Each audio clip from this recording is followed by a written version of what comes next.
بسم الله والصلاة والسلام على رسول الله وعلى آله الطاهرين أما بعد اللهم اشرح لي صدري ويسر لي أمري واحلل عقدة من لساني يفقه قولي. Donc une vidéo peut-être inhabituelle dans le monde francophone, mais une réalité en tout cas qui existe dans certains pays, notamment les pays où les djinns sont très sollicités. Là, ça se passe au Soudan. Et il n'y a pas si longtemps, nous avons vu la vidéo d'un sorcier repenti au Soudan. Alors, il n'y a pas en réalité une exclusivité soudanaise, car la sorcellerie, la possession démoniaque, le mauvais œil, la sollicitation des djinns existe en réalité dans tous les pays, toutes les cultures et toutes les civilisations. Shaitan essaie de mettre son empreinte de partout. Donc on va écouter cette vidéo et dès que je voudrais réagir, je réagirai, Inch'Allah. Désolé pour la traduction, mais très difficile de traduire le dialecte soudanais. طيب يا شيخ عوض، ورينا الحاصل شنو بالضبط. من كم يوم انت بدأ الحريق ده عندكم، وكان سببه شنو، وعرفتوا شنو الحاصل شنو؟ والله كل شيء طبعا بيد الله. نعم. وإرادة الله بكل شيء. نعم. نحن طبعا راجين الله بكل إرادة الله. الله أكبر. نعم. والله نحن بنعاني من المشغل دي لها 3 يوم ولا 4 يوم. ها؟ نعم. حريق مستمر. يوم مستمر. سبحان الله. يعني يصادف 3 4 بيوت يمشي في مرة واحدة بس. نار نلحق هنا البيت ده تلحق في البيت الثاني. نعم. ما طبعا البيوت ما وراها حاجة يعني. ما نعم. نار سريعة، وطبعا البيوت عليهم مؤلف من قش ومن حاجة نعم. دي. أيوه. يعني ما فيها أي قطية؟ ما طلعتوا حاجة لمرة. كل الأساس. حتى الكفرات. نعم. زي ما شايف المشهد يعني أن نحمد الله. نعم. وراضين بكل حاجة. بيصادف مثلا تقوم من هناك وتمشي مع الهواء ولا لا مش بتعكس؟ ما بتعكس. لا ما طيب حتى في النار الجو كمان مناي. أيوه.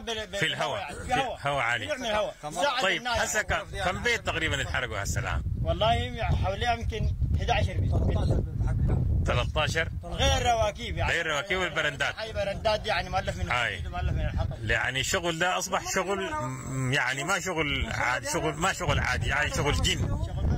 لا ولا ده الكلام. لان نعم. يعني من هنا تحصلنا هناك. سبحان الله. نزل في البيت ده في الحل ده. نعم. النار دي بتقوم عكس الهواء، ما ضروري هواء، الهواء ماشي كده البيت بلدك حريق. سبحان الله. الهواء ماشي كده حريق بيتحفظ هنا. نعم. جبنا الشيخ قال لي معنا كده نلحق البيت ده قبل ما نطلع النار بشوف. سبحان الله. نحن نسأل الله نحن يكشف هذه الأمة، ونناشد كل المسؤولين والمنظمات الخيرية والصناديق والمواطنين وأهل الخير إنه يقفوا معاكم في محنتكم، وجزاك الله خير يا شيخ عوض، بارك الله فيك.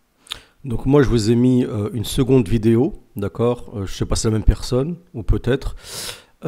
Oui, il continue sur le même sujet, donc je l'ai collé à celle-ci en fait.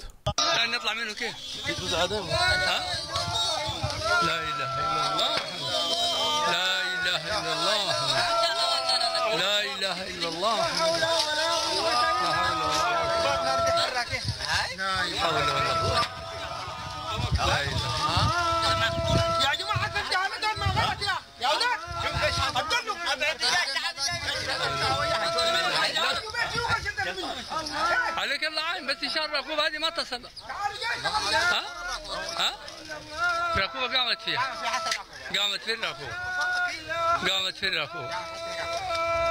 لا حول ولا قوة إلا بالله. وده بيت من؟ حسين؟ يلا فاضي بس. لا حول ولا قوة. حول.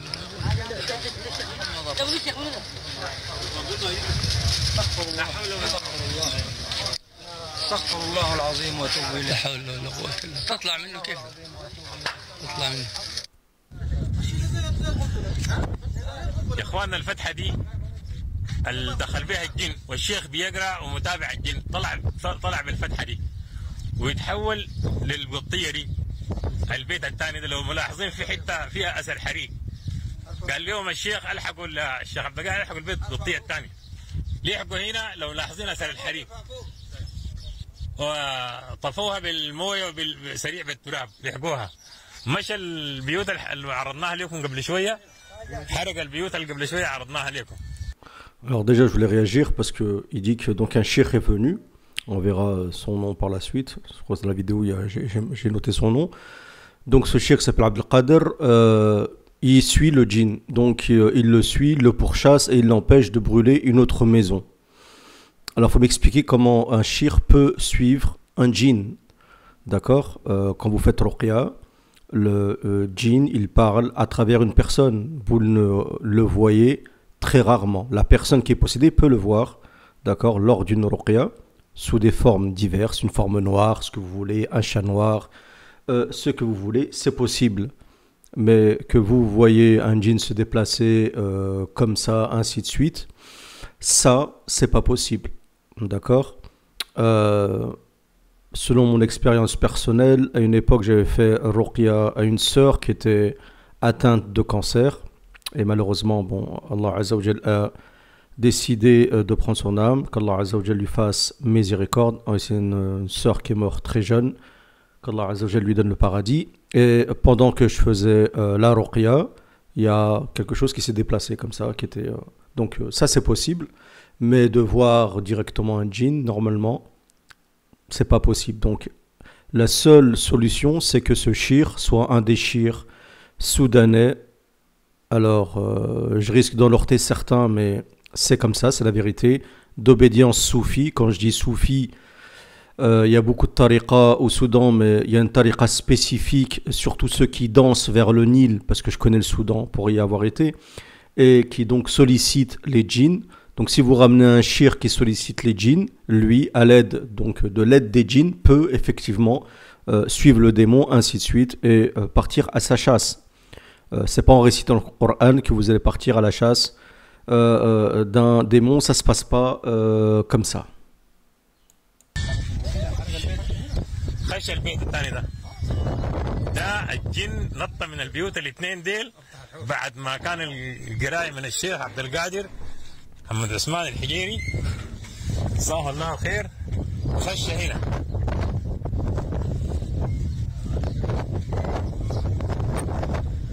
هذا الجن خش هنا حرق البرندة دي وخش البيت ده حرق البيت ده. لا حول ولا قوة إلا بالله. لا حول ولا قوة إلا بالله. شايفين يا جماعة؟ شايفين كل الأساسات، القروش، الذهب، الأواني، كلها حرقت. كل الأموال يا جماعة الناس فقدوا كل ممتلكاتهم. يعني معاناة غير الهلع وغير الأطفال ما أكلوا ما شربوا، معاناة يعني ما بعده معاناة. نحن بنناشد كل الخيرين واهل الخير والمنظمات الخيريه والصناديق والحكومه انه تقيف مع اهلنا ديل في المحنه دي. سبحان الله. لا حول ولا قوه الا بالله. نحن الان قايمين بجوله يا اخواننا داخل الحي. كل الحي ده متاثر.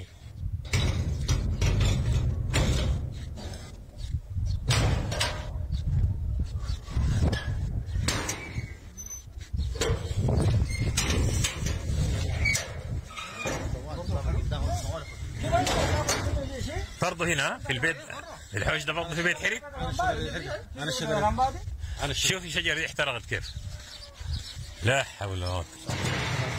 السلام عليكم. لا حول ولا قوه الا بالله. يا اخواننا شايفين شكل الدمار. لا حول ولا قوه الا بالله. العربيه جاهزه يا اخواننا في المويه. الناس مستعده تحت اي لحظه النار تقوم يلحقوها.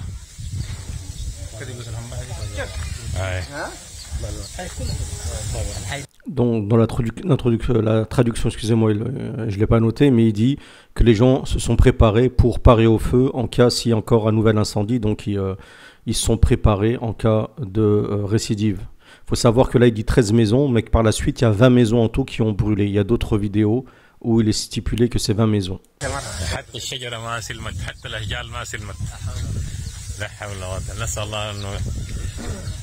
جن بحرق 20 منزل في محلية حلفة الجديدة بولاية كسلة بمنطقة شرق السودان. C'est la deuxième vidéo ça. بحرق 20 منزل. حتقول لي يا أخي دي نوع من الخزعبلات. والعلم ما بيصدق المسألة دي وما ممكن جين يقدر يعمل الحكاية دي. لا، دي حصلت حقيقة في ولاية كسلة في شرق السودان. كده نمشي نسمع رأي الدين وأهل الدين بيقولوا شنو في الحكاية دي ونرجع نشوف الموضوع ده. Donc je voudrais réagir pour dire que, préciser que souvent dans les villages, dans les pays arabes, dans les villages, on va dire un peu désertiques, dans les endroits un peu reculés, et ce n'est pas exclusif à ceci, parce qu'on retrouve aussi dans des gens, parmi les gens qui habitent dans les villes, ainsi de suite, mais il y a des gens qui sont fortement liés aux djinns. Donc c'est des gens qui aiment parler des djinns, c'est des gens qui aiment se rapprocher des djinns, et qui sont liés d'une manière ou d'une autre aux djinns. Et ceci a des conséquences avec le temps. Alors soit il y a des gens maléfiques qui ont tout simplement recours très facilement à la sorcellerie, qui considèrent ça peut-être comme un grand péché haram, et ça va plus loin. Peut-être que c'est des gens qui, vu leurs difficultés de la vie, se rapprochent peut-être à un moment donné de djinns pour essayer d'arranger leurs problèmes liés à leur vie difficile, car les djinns, s'ils sentent une faiblesse de cet ordre-là et qu'ils savent à travers votre qarine, votre parallèle, que vous êtes triste, que vous êtes affaibli psychologiquement et qu'ils sentent qu'il y a moyen de se rapprocher de vous, il peut vous proposer une aide. Alors soit ça se fait par le biais d'un rêve, ou soit par le biais de chuchotements, ainsi de suite. Ensuite, c'est vous qui décidez, soit de répondre à cet appel, ou soit de réfuter et de vous réfugier vers Allah Azza wa Jal. Mais malheureusement, beaucoup tombent dans le piège, et ensuite, ils pensent que bon, c'est pas une chose très grave, que en fait c'est limite un don, que limite c'est un cadeau, mais à la fin, ça se transforme en un véritable cauchemar dont vous ne pouvez jamais vous défaire. الجن لديه القدرة على حرق المنزل. الجواب على هذه المسألة في النقاط التالية. أولا، من حيث القدرة، قدرة الجن على أن يحرق المنازل أو يحرق الأشياء، نعم، لأن الله جل وعلا أخبرنا عن هذا الجنس من خلقه أنهم عدو لنا. قال جل وعلا: إن الشيطان لكم عدو فاتخذوه عدوا. وقال جل وعلا: أفتتخذونه وذريته أولياء وهم من دوني وهم لكم عدو بئس للظالمين بدلا. فالشيطان عدو للإنسان ويؤذي الإنسان، ومن جملة الأذية أنه ممكن يحرق، هذا من حيث الأصل. ومما يدل على هذا أن النبي عليه الصلاة والسلام لما كان يصلي انطلق عليه عفريت من الجن بشعلة من النار يريد أن يحرق وجه النبي عليه الصلاة والسلام، فمكنه فصده الله عز وجل حينما نزل جبريل فحال بينه وبين هذا الجني الذي أراد أن يحرق وجه النبي عليه الصلاة والسلام. الجن نعم من حيث القدرة نعم يستطيعون أن يحرقوا البيوت، يحرقوا السيارات، يحرقوا الثياب، يحرقوا الكتب، من حيث القدرة. طيب ناس الدين قالوا نعم ممكن الجن يقدر يحرق المنزل، واستدلوا بكده إنه كان في عفريت من الجن أراد إنه يحرق الرسول صلى الله عليه وسلم. يعني تخيل عفريت من الجن شايل شعلة من النار داير يحرق بها الرسول صلى الله عليه وسلم. ربنا سبحانه وتعالى نزل سيدنا جبريل فصد الجن دي. Donc je voudrais expliquer certaines notions, peut-être qui sont très compréhensibles et très simples pour certains musulmans, et d'autres ne comprennent pas. Donc la différence entre djinn, entre shaitan, entre ifrit, ainsi de suite. Donc il faut savoir qu'il y a le genre. Nous sommes des humains. Écoutez bien ce que je vous dis. Parmi les humains, vous avez des kuffars, des mécréants, et vous avez des musulmans, des muslimines. D'accord, c'est clair. À l'opposé, dans un monde parallèle, mais qui est imbriqué dans le nôtre, comprenez bien, vous avez le monde des djinns. Les djinns, c'est le genre comme les humains. Ensuite, dans les djinns, vous avez des musulmans, vous avez des mécréants et des factions comme chez les humains. Vous avez des djinns chiites, mu'tazilites, ce que vous voulez. Et dans les degrés des djinns kuffar, qu'on appelle les démons, qu'on appelle les shéatines. Donc les shéatines et les démons est la traduction française de shéatines. Les shéatines sont donc les djinns mauvais, les djinns non croyants qui, eux, peuvent vous faire du mal. Et ça ne veut pas dire qu'un djinn musulman injuste ne peut pas vous faire du mal. C'est possible qu'un djinn musulman, par ignorance, par injustice, par pure passion, peut faire du mal à un musulman connaissant alors qu'il connaît l'interdit, à part si il est ignorant. Et dans la catégorie des djinns shayatin, vous avez des degrés. Et dans ces degrés-là, parmi les plus, on va dire, rebelles, parmi les démons rebelles, vous avez Al-Ifrit. Al-Ifrit est une catégorie de démons rebelles. Par exemple, avec Salomon, celui qui a dit qu'il pouvait déplacer le trône avant que Salomon ne se lève de son trône, est un Ifrit min al-Jinn. Donc une catégorie un peu plus rebelle, mais un peu plus puissante que le commun des démons. D'accord? Et avec le prophète sallam, ce qui s'est passé, c'est qu'un Ifrit parmi les djinns donc a essayé de brûler, c'est au début de la mission du prophète sallallahu alayhi wa sallam, et c'est ensuite que Jibril a appris les du'as au prophète sallallahu alayhi wa sallam, comme a'udhu bi kalimatillahi tammati min sharri ma khalaq, par exemple min tammati min ghadabihi wa sharri ibadihi wa min hamazat shayatin wa an yahdurun, et plein de du'as comme ça qui sont bien en fait à réciter avant de dormir durant la journée pour se protéger du mal des démons. Et si vous êtes accroché à votre tawhid, pur monothéisme, si vous évitez les grands péchés comme le riba, donc l'intérêt usuraire, la sorcellerie, la sollicitation des djinns, toutes les formes d'associationnisme, et que vous évitez d'être toujours en état d'impureté, de faire de grands péchés de manière répétitive, Inch'Allah Ta'ala, vous êtes protégé de la part d'Allah contre le mal des démons. Et même si vous êtes touché de manière partielle, comme Allah dans le Coran le dit, il suffit juste de faire un peu d'istighfar en disant astaghfirullah et de se repentir vers Allah Azza wa Jal. La ilaha illa ant, subhanaka inni kuntu min al-zalimin, par exemple. كلام سمعناه وده كلام ناس الدين يعني ممكن الجن دي هو عدو ان الشيطان لكم عدوا فاتخذوه عدوا يعني ممكن الجن دي في مرحله من المراحل يعتدي على الانسان وده الشيء بالضبط الحصل لاهلنا في ولايه كسلة بشرق السودان يعني جن حريق بتاعت نار بصوره غريبه جدا جدا بألسنة بتاعت ذهب مشتعله زي ما حنسمع في الفيديو استطاعت انها تقضي على 20 منزل يعني قضت على 6 منازل في زمن وجيز جدا جدا يعني بيلحقوا النار دي من منزل لمنزل بيلقوها مشت للمنزل الثاني بيلحقوا المنزل الثاني بيلقوها مشت للمنزل الثالث حرقت هنا برندة مشت حرقت هناك غرفة يعني شيء غير. Donc en fait il explique que 6 maisons ont été brûlées intégralement très rapidement et que lorsque eux ils étaient dans une maison, le feu il se déplaçait ailleurs, ce qui leur a donné la conviction que c'était un djinn. Quand ils étaient dans une maison là, le feu il se déplaçait ailleurs. Truc de ouf. غريب جدا. طيب يا رب طيب يا رب الجن ده الغضب شنو؟ الجن ده الغضب شنو وخلاه يعني لازم تكون في سبب. ما هو اذا كانوا متعايشين مع الجن ده المده دي الطويله écoutez bien ce qu'il veut dire. وما اذاهم لانه الجن ده موجود يعني موجود في اي مكان. هو مجتمع وعالم ربنا سبحانه وتعالى خلقوا عالم موجود معانا كويس في منه المسلم وفي منه الكافر وحتى عندنا سوره في القران اسمها سوره الجن. يعني في الجن المسلم بيستعينوا به بعض المشايخ في بعض الحاجات.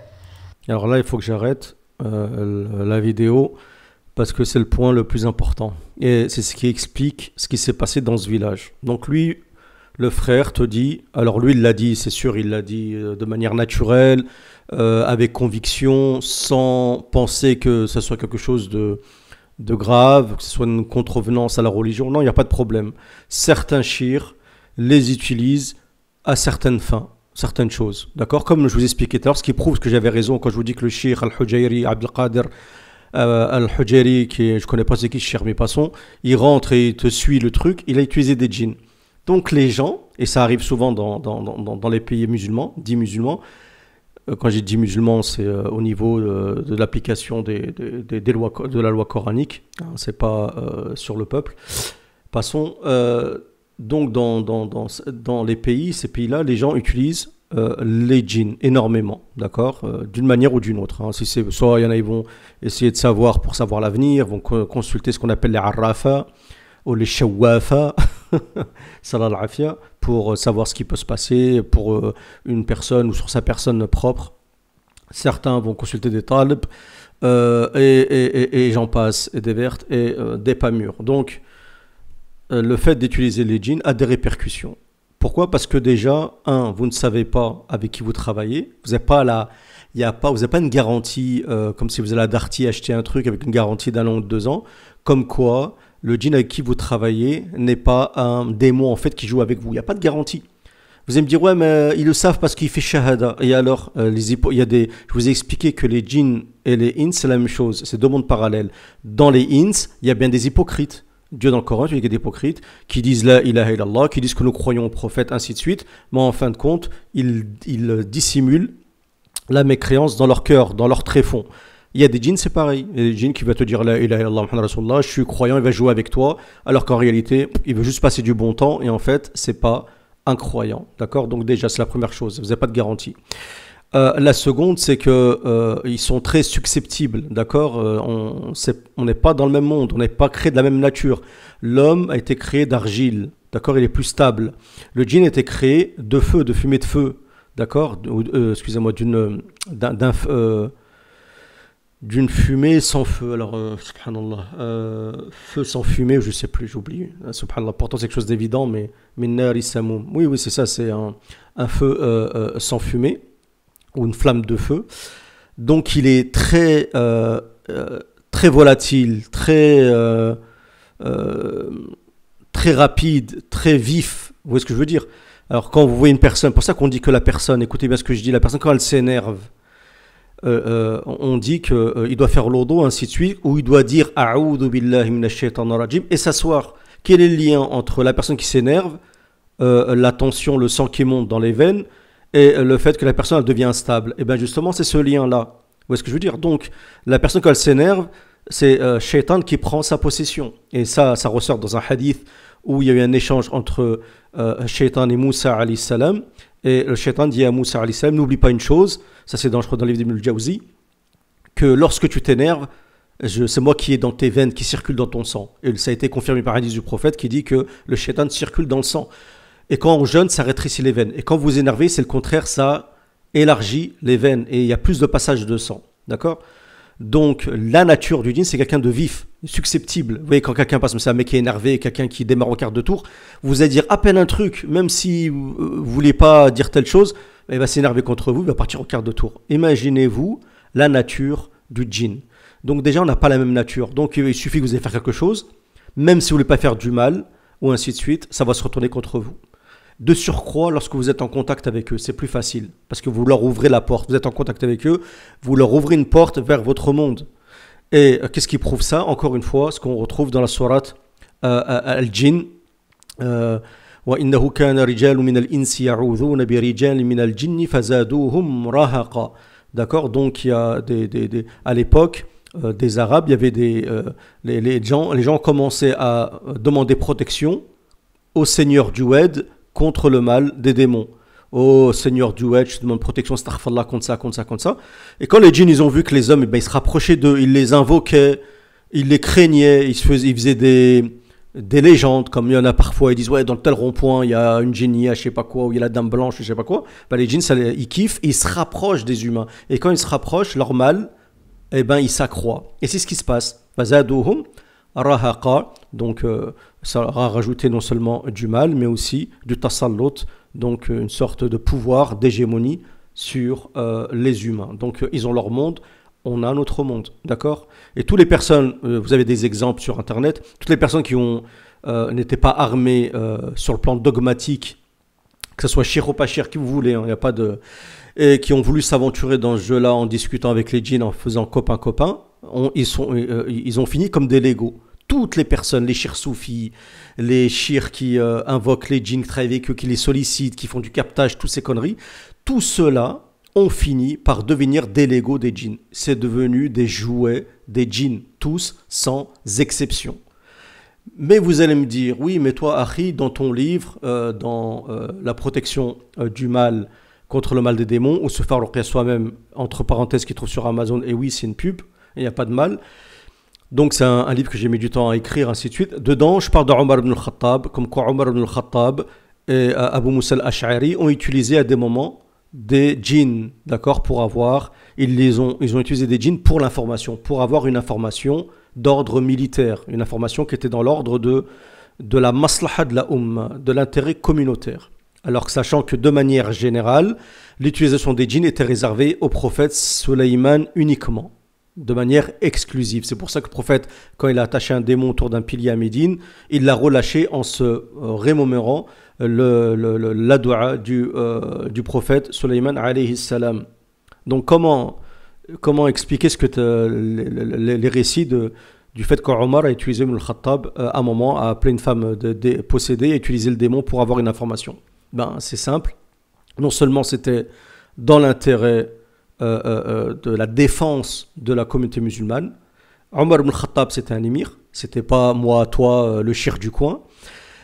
C'était des compagnons armés de dogmes, armés d'une aqida puissante à faire trembler les montagnes. Lorsque le shaitan voyait Omar, il changeait de trottoir ou il changeait de rue. Je ne sais pas s'il y avait des trottoirs à l'époque.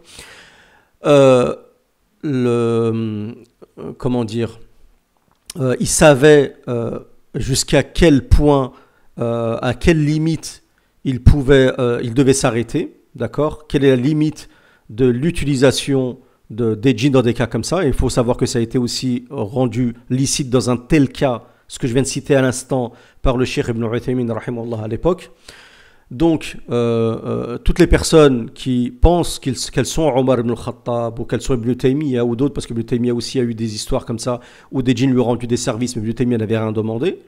Simplement, comme lui, il était bienveillant et il était en fait consciencieux. Et c'est ça qu'il faut. Il faut être consciencieux, c'est-à-dire prendre conscience que les djinns, ils existent. Quand tu prends conscience qu'ils existent et tu les respectes, ils te respecteront. Et ça ne veut pas dire, oui, flipper des djinns, faire une focalisation, ainsi de suite. Non, c'est pas ce que je suis en train de dire. Être un musulman, le musulman est respectueux. Le musulman est respectueux des autres, du voisinage, il n'est pas injuste, ainsi de suite. Être équitable avec tout le monde, même avec les djinns. Voilà ce que ça veut dire. Ça ne veut pas dire être pote, je ne sais pas quoi. Non. Restez dans votre monde, barakallahu fikum, merci, on reste dans le nôtre. Ni on vous fait du mal, ni vous nous en faites. Et bien sûr qu'il y a des risques de vengeance de la part des djinns. Quand vous êtes dans le monde de la ruqya, vous risquez de brûler des djinns, c'est sûr. Et c'est sûr que leur famille ou leurs proches vont se venger contre vous. Mais si votre objectif a été de protéger, de soigner un musulman, de faire du bien, ainsi de suite, vous serez protégé par Allah Azza wa Jal. Inch'Allah, ça ne veut pas dire que vous n'allez pas subir des galères. Hein. Vous subissez des galères, mais des fois Allah Azza wa Jal contient ces vengeances et les réduit à des choses parfois qui sont de l'ordre de l'amusement. Je vais vous citer une petite histoire parce que je pense que vous aimez bien ces petits récits qui sont des faits réels. Hein, on n'est pas dans... C'est pas des chimères, hein, je suis pas un menteur. Donc une fois, j'étais avec un frère de mon quartier, c'était à l'époque, à la sortie de la mosquée, on discutait. Et il y avait une voiture en face de nous dans le parking et on voit la lumière à l'intérieur de la voiture s'allumer, s'éteindre, s'allumer, s'éteindre. Le frère, c'est un mécanicien. Et bon, ici, il connaît même en électricité automobile. Et il me dit, frère, wallah, il me dit, c'est pas normal ça. Il me dit, moi, je connais une lampe comme ça, elle s'allume, comme ça, elle s'éteint, elle s'allume. Non, c'est pas normal. Parce qu'elle s'éteignait, c'est pas elle s'éteignait, elle faisait... Non, elle s'éteint, elle s'allume. Elle s'éteint, elle s'allume, puis elle a arrêté de s'allumer. Je fais, c'est quoi ce truc de fou? Je fais, c'est bizarre. J'ai eu, moi, un pressentiment. Je me suis dit, ouais, il y a une histoire de djinn. Je dis, sûrement un djinn s'amuse avec nous. Mais je dis ça sans conviction. Ensuite, je vais voir un de mes proches. Je lui dis, ouais, il m'est arrivé ça et ça. Et lui, il me dit rigolant, il me dit, ouais, je viens de faire ruqya à une personne possédée et tout. Il avait un djinn, c'était un djinn chrétien, il s'appelait Daoud. Je lui ai dit, écoute-moi bien, si tu pars pas tout de suite, je vais te massacrer, je vais te brûler, je vais te faire ci, je vais te faire ça. Et je lui dis, ah ouais, je lui dis, c'est pour ça. Je lui dis, toi, t'es parti faire une ruqya je sais pas où. Et lui, le djinn, il est venu nous embêter, il est venu, bon, c'était pas méchant, mais il est venu nous perturber en allumant la lumière d'une voiture. Et bon. Ça, c'est pas très méchant, mais c'est un exemple de choses comme ça. Et ça arrivait aussi d'autres fois, plein de fois comme ça, où des fois je faisais des ruqya et ils allaient un peu embêter des personnes à droite et à gauche. C'était à l'époque. Parce que je précise que je fais plus ruqya depuis longtemps. Et donc ça, c'est des faits réels. Mais quand vous êtes une personne qui ne les sollicite pas, vous êtes une personne qui est attachée au tawhid, vous êtes une personne qui aime Allah Azza wa Jal, qui est attachée à Allah Azza wa Jal, Allah subhanahu wa ta'ala vous protégera. Allah vous protégera par ses soldats. Wa ma ya'lamu junuda rabbika illa hu, il n'y a qu'Allah qui connaît ces soldats. Mais lorsque vous n'êtes pas armé sur le plan dogmatique, vous n'êtes pas protégé, vous ne connaissez pas aussi les voies par lesquelles les djinns peuvent vous induire en erreur, parce que les djinns utilisent des voies pour vous induire en erreur. Des fois, ils vont dire « Ah, t'es trop fort comme Raqi ». Ils vont dire des fois « Ah, c'est grâce à toi que je suis sorti ». Des paroles comme ça, des subtilités, vous n'allez pas faire attention. En fait, ils ouvrent des portes dans votre corps. Et vous vous en rendez pas compte. Et en fait, ensuite, c'est tout un schmilblick et c'est difficile d'en sortir. Donc, un conseil, écoutez-moi bien. Donc, écartez-vous tous les chirs qui les utilisent. Écartez-vous de toute la sollicitation des djinns.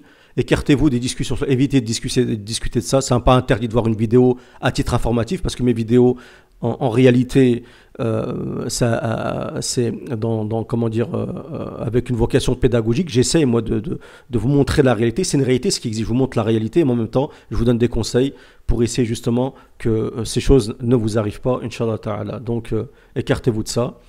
Et soyez toujours, dans la mesure du possible, en état de purification totale obligatoire, hein, ce qu'on appelle al-Wudu al-Akbar, les grandes ablutions.